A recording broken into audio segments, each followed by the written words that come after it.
ಇಷ್ಟಾರ್ಥ ಸಿದ್ಧಿಗಾಗಿ ಮಹಾಶಿವರಾತ್ರಿಯಂದು ನಿಮ್ಮ ರಾಶಿಗನುಸಾರ ಶಿವನನ್ನು ಹೀಗೆ ಪೂಜಿಸಿ. ಮಹಾಶಿವರಾತ್ರಿ ಹಬ್ಬವು ಲಯಕರ್ತನಾದ ಶಿವನನ್ನು ನಾನಾ ವಿಧಗಳಿಂದ ಭಜಿಸುವ ದಿನವಾಗಿದೆ.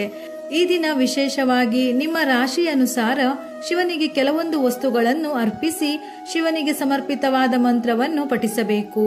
ಈ ವರ್ಷ ಮಹಾಶಿವರಾತ್ರಿ ಹಬ್ಬವನ್ನು 2024 ಮಾರ್ಚ್ 8 ಶುಕ್ರವಾರದಂದು ಆಚರಿಸಲಾಗುತ್ತದೆ. ಮಹಾಶಿವರಾತ್ರಿಯ ದಿನವನ್ನು ಈಶ್ವರ ಮತ್ತು ತಾಯಿ ಪಾರ್ವತಿಯ ಮದುವೆಯ ರಾತ್ರಿ ಎಂದು ಪರಿಗಣಿಸಲಾಗಿದೆ. ಅಂದರೆ ಮಾಘ ಬಹುಳ ಚತುರ್ದಶಿಯ ರಾತ್ರಿಯೇ ಶಿವ ಪಾರ್ವತಿಯನ್ನು ವರಿಸಿದ್ದನಂತೆ. ಪೌರಾಣಿಕ ನಂಬಿಕೆಗಳ ಪ್ರಕಾರ ಮಹಾಶಿವರಾತ್ರಿಯ ದಿನದಂದು ಅಗ್ನಿಲಿಂಗದ ಉದಯದೊಂದಿಗೆ ಸೃಷ್ಟಿ ಪ್ರಾರಂಭವಾಯಿತು. ಅಗ್ನಿಲಿಂಗ ಮಹಾದೇವನ ದೈತ್ಯ ರೂಪವಾಗಿದೆ. ಒಂದು ವರ್ಷದಲ್ಲಿ 12 ಶಿವರಾತ್ರಿಗಳಿದ್ದರೂ ಈ ಎಲ್ಲ ಮಾಸಿಕ ಶಿವರಾತ್ರಿಗಳಲ್ಲಿ ಮಾಘ ಪಾಲ್ಗುಣ ಮಾಸಗಳ ಮಧ್ಯದಲ್ಲಿ ಬರುವ ಶಿವರಾತ್ರಿಗೆ ವಿಶೇಷ ಮಹತ್ವವಿದೆ. ಹಾಗಾಗಿ ಇದನ್ನು ಮಹಾಶಿವರಾತ್ರಿ ಎಂದು ಕರೆಯಲಾಗುತ್ತದೆ. ಈ ದಿನದಂದು ಕೆಲವು ವಿಶೇಷ ಕ್ರಮಗಳನ್ನು ಕೈಗೊಳ್ಳುವುದರಿಂದ ಭಕ್ತರ ಎಲ್ಲಾ ಇಷ್ಟಾರ್ಥಗಳು ಈಡೇರುತ್ತವೆ. ಈ ದಿನದಂದು ನಿಮ್ಮ ರಾಶಿಚಕ್ರದ ಪ್ರಕಾರ ಕೆಲವು ಕ್ರಮಗಳನ್ನು ತೆಗೆದುಕೊಳ್ಳುವ ಮೂಲಕ ನೀವು ಶುಭ ಫಲಿತಾಂಶಗಳನ್ನು ಪಡೆಯಬಹುದು. ಮೇಷರಾಶಿಯವರು ಮಹಾಶಿವರಾತ್ರಿಯ ದಿನದಂದು ಭಗವಾನ್ ಶಿವನಿಗೆ ಕೆಂಪು ಚಂದನ, ಕೆಂಪು ಬಣ್ಣದ ಹೂವುಗಳನ್ನು ಅರ್ಪಿಸಿ ಓಂ ನಾಗೇಶ್ವರಾಯ ನಮಃ ಎಂಬ ಮಂತ್ರವನ್ನು 51 ಬಾರಿ ಅಥವಾ 108 ಬಾರಿ ಜಪಿಸಿ. ವೃಷಭ ರಾಶಿಯವರು ಈ ದಿನ ಶಿವನನ್ನು ಪೂಜಿಸುವಾಗ ಮಲ್ಲಿಗೆ ಹೂವುಗಳನ್ನು ಅರ್ಪಿಸಬೇಕು. ಇದರೊಂದಿಗೆ ಶಿವನ ರುದ್ರಾಷ್ಟಕವನ್ನು ಪಠಿಸಿ. ಮಿಥುನ ರಾಶಿಯವರು ಮಹಾಶಿವರಾತ್ರಿ ದಿನ ದಾತುರದ ಹೂವನ್ನು ಅರ್ಪಿಸಬೇಕು. ಇದನ್ನು ಅರ್ಪಿಸುವಾಗ ಶಿವ ಪಂಚಾಕ್ಷರಿ ಮಂತ್ರ ಅಂದರೆ ಓಂ ನಮಃ ಶಿವಾಯ ಈ ಮಂತ್ರವನ್ನು ಈ ದಿನ ಎಷ್ಟೇ ಜಪಿಸಿದರೂ ತುಂಬಾ ಒಳ್ಳೆಯದು. ಆದರೆ ಕನಿಷ್ಠ 108 ಬಾರಿಯಾದರೂ ಜಪಿಸಿ.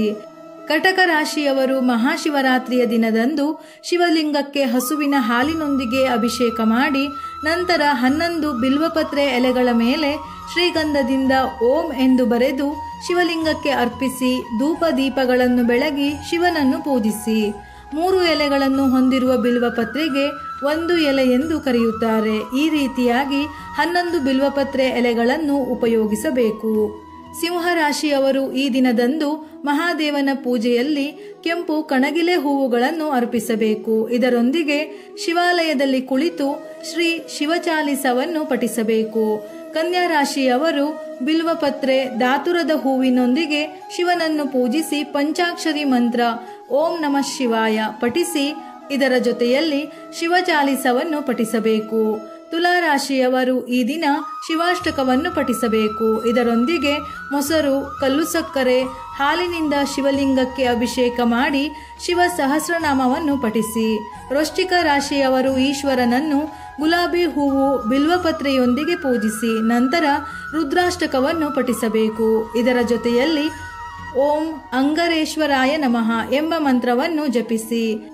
ಧನು ರಾಶಿಯವರು ಈ ದಿನದಂದು ಬೆಳಿಗ್ಗೆ ಹಳದಿ ಬಣ್ಣದ ಹೂವುಗಳಿಂದ ಶಿವನನ್ನು ಪೂಜಿಸಿ ಶಿವನಿಗೆ ಕೀರು ಅಥವಾ ಪಾಯಸವನ್ನು ಪ್ರಸಾದವಾಗಿ ಅರ್ಪಿಸಿ ಶಿವಾಷ್ಟಕವನ್ನು ಪಠಿಸಿ.